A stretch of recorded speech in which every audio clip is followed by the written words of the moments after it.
अस्सलाम वालेकुम, मैं हूं सहर और आप देख रहे हैं प्रोफिट नेचुरली।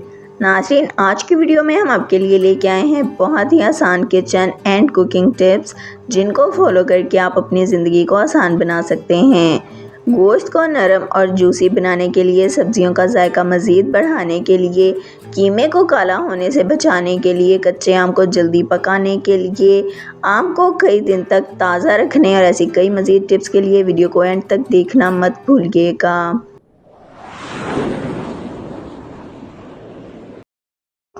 कीमा काला होने से बचाने के लिए, कीमा पकाते हुए अक्सर इसका रंग काला हो जाता है, जो देखने में अच्छा नहीं लगता।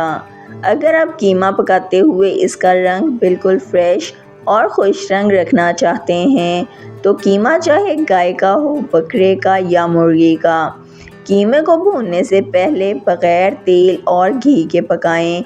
जब कीमा पूरी तरह से गल जाए तो इसमें घी या ऑयल शामिल करें और अच्छी तरह भून लें।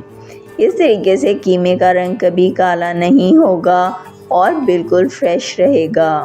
कच्चे आम को जल्दी पकाने के लिए, अगर आप कच्चे आम को जल्दी पकाना चाहते हैं तो कच्चे आम को आटे की बाल्टी में आटे के नीचे दबा कर रख दें।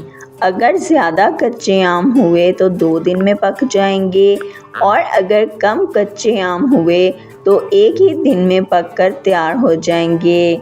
सालन पकाते हुए प्याज ज़्यादा ब्राउन हो जाएं तो, अक्सर सालन पकाते हुए प्याज फ्राई के दौरान थोड़े ज़्यादा ब्राउन हो जाते हैं और इनमें से जले हुए की बू आने लग जाती है। अगर आप इसी तरह से सालन पकाएंगे तो सालन का रंग भी काला हो जाएगा और इसमें से जले की बू भी आती रहेगी। लेकिन अगर आप सालन को खुश रंग और मज़ेदार बनाना चाहते हैं तो फ़ौरन सालन में आधा कप दूध और 2 कतरे ऑरेंज फूड कलर के शामिल कर दें। दूध से जले की बू ख़त्म हो जाएगी और फूड कलर से सालन का रंग बिल्कुल रेस्टोरेंट जैसा बन जाएगा और इसका जायका भी काफ़ी अच्छा बनेगा। सब्जियों के सालन का जायका मज़ीद मज़ेदार बनाने के लिए अक्सर औक़ात सब्ज़ी पकाई जाए तो ख़ास तौर पर बच्चे इसे शौक़ से नहीं खाते।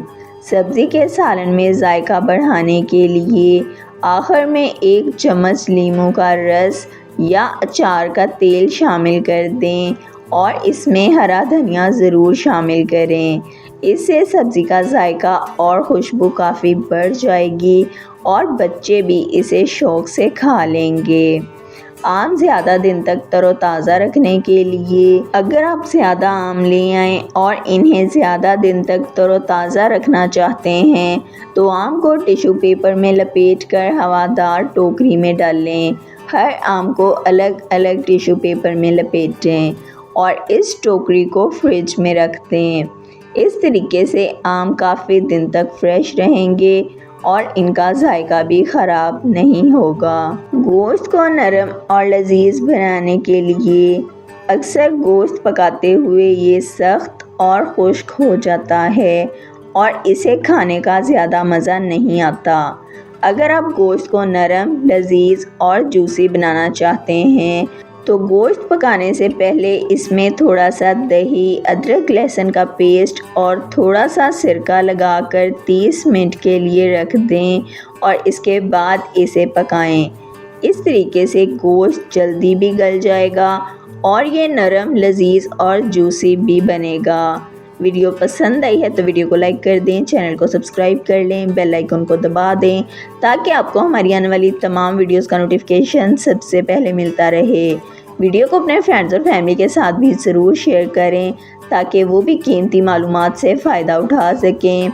मिलते हैं आपसे नेक्स्ट वीडियो के साथ। अपना ख्याल रखिएगा। अल्लाह हाफ़िज़।